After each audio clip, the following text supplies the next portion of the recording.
I was standing in the back hallway of Renato's, a restaurant I'd eaten at 100 times, when I heard my wife tell another man that I'd never see it coming, not that she was leaving me, not that she wanted a divorce, that I'd never see it coming. 34 years.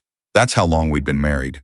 I need you to hold that number for a minute before I go any further, because everything that follows only makes sense if you understand what 34 years actually means. It's not a number. It's our daughter's first steps on the kitchen floor in Baton Rouge. It's 3 dogs, 2 houses, 1 miscarriage we never talked about enough.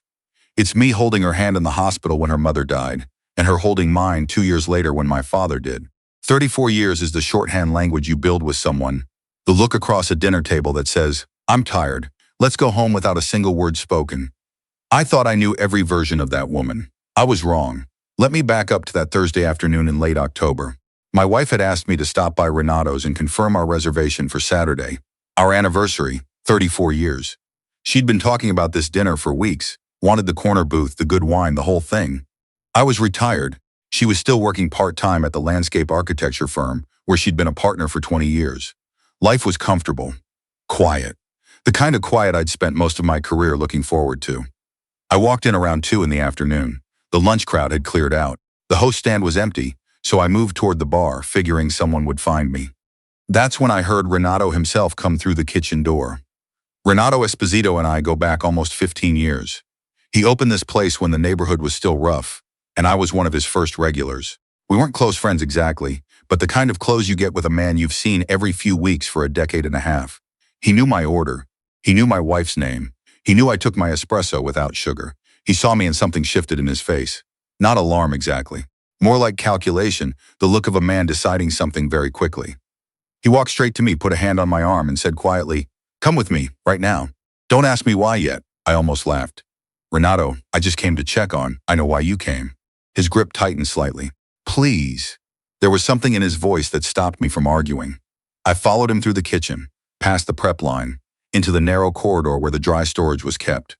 He pulled the door mostly shut and pointed to a small monitor mounted on the wall, a feed from the dining room security camera.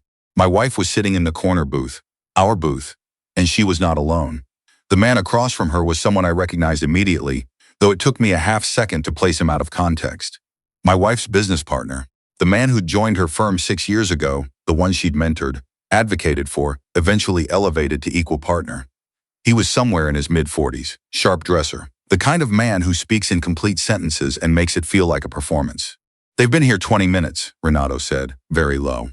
"I almost called you. Then I thought, maybe you already know."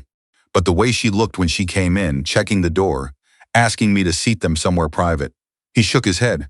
"I don't know what's happening, but I thought you should." I looked at the screen. I couldn't hear anything from the monitor. It was video only, but I could see them leaning toward each other in that particular way that people do when the conversation is something they don't want carried to nearby tables. "Is there audio?" I asked. Renato hesitated. Then he said, "The bar speakers pick up sound from that corner sometimes. Old building, the acoustics do something strange." He pointed to a small Bluetooth speaker on the shelf above us, connected to a receiver near the bar. "I noticed it a few years ago. Never meant to eavesdrop on anyone. Sometimes you can hear things you weren't trying to hear." He turned the volume up slowly. At first there was only ambient sound, glasses, the distant hum of the kitchen exhaust fan. Then my wife's voice mid-sentence, as clear as if she were standing next to me. "He's been forgetting things, more than he lets on." I felt the floor shift under me slightly. How bad? That was him, her partner. Bad enough. He forgot our neighbor's name last week, man he's known for 12 years. He left a pot on the stove twice. He lost his keys for 4 days and they were in his coat the whole time. That's not necessarily. I know what it looks like from the outside. But I live with him. I see it every day. And I've already talked to someone. A pause. What kind of someone? A doctor, a friend of mine from the hospital board. He hasn't examined him. But I described everything and he said it sounds consistent with early-stage cognitive decline. He gave me some paperwork. The word paperwork landed in my chest like something physical. "What kind of paperwork?" My wife's voice dropped slightly. Renato turned the volume up another notch. "Power of attorney, medical and financial. If I can get him to sign it, and I think I can frame it as just standard planning, something we should have done years ago, then we're in a much better position." "Better position for what exactly?" His voice was careful now, measured. "For everything. The firm, the house." His pension accounts, the investments. You know what he built before he retired. He wasn't just a project manager. He built half of the commercial development on the east side of this city. The portfolio is, she stopped herself. He still has controlling interest in 2 holding companies he set up before we got married. Premarital assets. If he's declared cognitively impaired, they fold into the estate. Into us. Silence on the other end of the line. Then, does he have any idea? My wife let out a short sound that wasn't quite a laugh. None. He won't see it coming. He trusts me completely. That's always been I don't know, his blind spot. I don't know how long I stood there. I was aware of Renato watching me from the side, not saying anything, giving me the strange mercy of not reacting to my reaction. I was aware that my hands were very still. I was aware that I was breathing, slowly and deliberately, the way I used to breathe before I had to go into difficult meetings when I was still working. The kind where you know the other party has already decided something and you're walking in to find out what. I thought about the pot on the stove. I remembered that. I'd been heating soup and gotten distracted by a phone call in the other room. I'm 63 years old. I've left things on the stove before. I thought about the neighbor's name, Vernon. I knew his name was Vernon. I'd just been distracted that day, tired, coming off a bad night's sleep. I'd called him the guy next door in conversation, and she'd given me a look I now understood in an entirely different way than I had at the time. She had been building a file. In her mind and apparently in conversation with a compliant physician, she had been building a case. My wife, the woman who held my hand when my father died. I turned to Renato. I kept my voice completely level.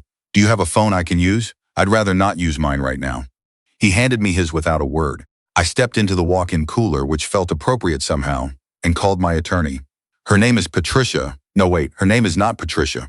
Her name is someone I've known for 11 years. A woman who handled our wills and the trust we set up for our daughter, and who once told me, over a glass of wine at a firm dinner, that the most important thing you can do before trouble finds you is to make sure your documents are in order. I had not thought about that advice in years. I thought about it now. I told her, concisely without drama, what I had just heard. She was quiet for a moment, then she said, "Don't go back into that dining room. Don't say a word to your wife tonight. Come see me tomorrow morning. 8 o'clock. She mentioned power of attorney paperwork, I said. Don't sign anything, nothing. Not even something that looks routine. Call me first. I said I would. I thanked Renato, who was waiting in the corridor with an expression that I can only describe as the face of a man who wishes he had never learned what he knew. I put my hand on his shoulder briefly. I told him I would handle it. I walked out through the kitchen and out the back door, so I wouldn't pass through the dining room. I drove home. I sat in the driveway for 11 minutes. I know because I watched the clock on the dashboard without really meaning to. Then I went inside and started dinner. What came next was the hardest 2 weeks of my life. Harder in some ways than losing my father. Because grief is clean, you know what it is. You know what you've lost and why. What I was living through in those 2 weeks had no clean name. I was sleeping next to a woman I had loved for 34 years. And I was watching her, and she was watching me, and neither of us was showing the other what we actually knew. She mentioned the power of attorney 3 days later, framed it exactly as she'd described. Just planning, something we should have done years ago. She'd even printed the forms, left them on the kitchen counter like a grocery list. I picked them up, I looked at them. I said, "Let me read through these when I have a chance." She smiled. Of course, no rush. There was a rush. My attorney had already told me that much. In those 2 weeks, I did the following things. I met with my attorney twice and had the premarital asset documentation reviewed and reinforced. I contacted the 2 holding companies and updated the succession structure. I spoke with a financial advisor, one I chose myself, not one connected in any way to my wife or her firm, and we moved quietly. Nothing dramatic. Nothing that would trigger a paper trail she'd noticed before I was ready. I also made an appointment with my actual physician, a man I've seen for 9 years. I told him what was happening, all of it, and asked him to conduct a full cognitive evaluation. Not because I thought something was wrong with me, but because I needed documentation that something was not. He tested me for 2 hours. He told me afterward that my cognition was fully intact and, in his words, sharp for someone 20 years younger. He put it in writing, on letterhead, with his license number and signature at the bottom. I had that letter notarized, and I waited. My wife brought the power of attorney forms up again on a Tuesday evening. We were sitting on the back porch, the one I'd built with my own hands the summer after we moved into this house, the summer our daughter turned 6, and the weather was the kind of cool October weather that used to be my favorite. "Have you looked at the forms?" she asked, lightly. The way you ask about something you already know the answer to. "I have," I said, "and I'm not going to sign them." The change in her face was very slight. If I hadn't been watching for it, I might have missed it. Why not? It's really just standard planning, I know. I kept my voice even. You mentioned that, but I had my attorney look at them, and I had my doctor assess me fully, with documentation. I reached into the folder on the side table. I'd brought it out without making a production of it, and I set the physician's letter on the armrest between us. She didn't pick it up immediately. I've also updated the asset structures on both holding companies, I said, and I had a conversation last week with the firm's managing board. As a courtesy, since I retain minority shares in several projects your partnership has co-developed. I paused. It seemed like the right time to make sure everything was properly documented. The silence between us lasted a long time. You know, she finally said. It wasn't a question. I know. She looked out at the yard. The maple tree we'd planted the year our daughter was born was enormous now, the way trees get when you're not paying attention to them, just living your life. She looked at it for a while. I was frightened, she said. I want you to understand that. I was frightened and I made a decision based on fear and I understand that you were frightened, I said. I also understand that you discussed having me declared cognitively impaired with a physician who has never examined me, and that you identified the specific financial assets you plan to access, and that your business partner was part of that conversation. She didn't deny any of it. That was, in its own way, the last piece. I've been asked by people who know the broad strokes of what happened. My daughter, my attorney, one or two old friends, whether I'm angry, whether I hate her, whether I feel like a fool. The honest answer is, all three sometimes in different proportions on different days. But what I felt most in the days that followed, more than anger and more than grief, was a very strange kind of clarity. The kind you get when something you have suspected for a long time finally shows its shape. I had not suspected this specifically. I want to be honest about that.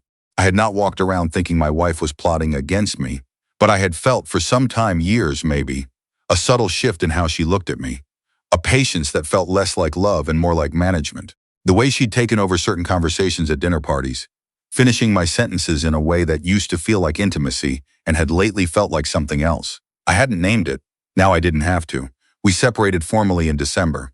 The process was handled by attorneys on both sides. It was not gentle, but it was orderly, which I think is the best you can ask for at 63 years old. The holding companies remained mine. The house, the one with the porch I built and the maple tree that's now taller than the chimney, remained mine as well. She moved into a rental near her firm. Her business partner, as far as I know, is still her business partner. I don't know what they are to each other beyond that, and I have found, somewhat to my own surprise, that I don't need to. My daughter flew in from Portland in February for a long weekend. We sat at the kitchen table with coffee and she asked me, very carefully, if I was okay. I told her I was getting there. She asked if I missed her mother. I thought about it honestly before I answered. I miss who I thought she was, I said. That's different. She nodded slowly. She's 30 years old and wiser than I was at twice her age. She asked what I would tell someone going through something like this, if they were just finding out, just standing in a back hallway somewhere, hearing something they couldn't unhear. I thought about Renato turning up the volume on that speaker with the expression of a man who didn't want to know what he was about to know, but understood that not knowing wouldn't make it untrue. I thought about the drive home, the 11 minutes in the driveway, the dinner I made, because what else do you do? Document everything, I said, before you react, before you confront anyone, before you give them any sign that you know. I wrapped my hands around my coffee mug. Silence isn't defeat, it's just preparation. My daughter looked at me for a long moment. She really didn't see it coming, she said quietly. No, I said. She didn't. I'd learned that from her, actually. The lesson just landed in a direction she hadn't planned.